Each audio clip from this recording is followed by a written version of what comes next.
The story narrates the adventures that followed after the narrator's grandfather, who was an animal lover, bought Toto, a monkey.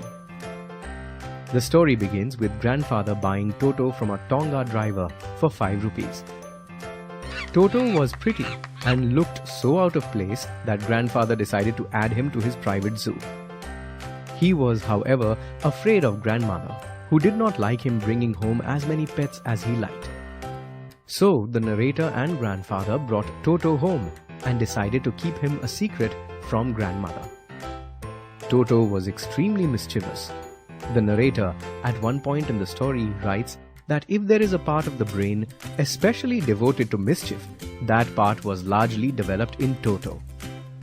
Toto, on his first day, ripped open the peg to which he was tied, shredded the narrator's blazer, and tore up the wallpaper that grandfather had chosen for the walls. Toto was then transferred to the servants' quarters, where he lived with the other pets. Usually, most of grandfather's pets got along well with each other. However, Toto kept all of them awake at night. To prevent further such issues, grandfather decided to take Toto with him to Dehradun. However, the journey was not the one grandfather was expecting. He and Toto made it through most of the trip without any incident. But at the railway turnstile, Toto suddenly poked his head out of the bag and scared the ticket collector. The ticket collector thought Toto was a dog and charged poor grandfather 3 rupees extra. Grandmother finally accepted Toto and gave him a comfortable home at the stable. His companion was their donkey, Nana. However, when grandfather came to the stable to make sure that Toto was comfortable, he saw poor Nana struggling because Toto had jumped on her head and bitten her ears.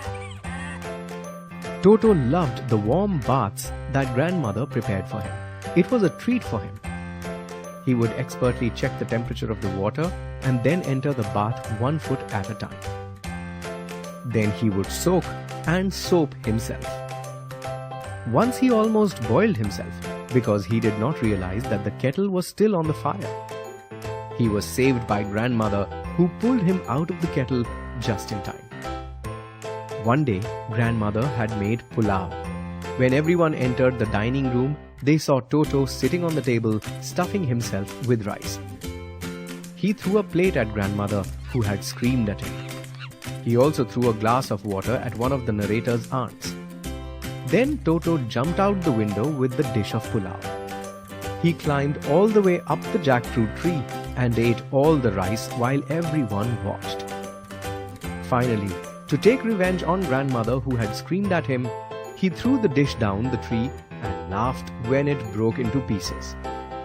This incident made everyone, especially grandfather, realize that they could not keep Toto for long. He was becoming very expensive for them to keep because he kept destroying things.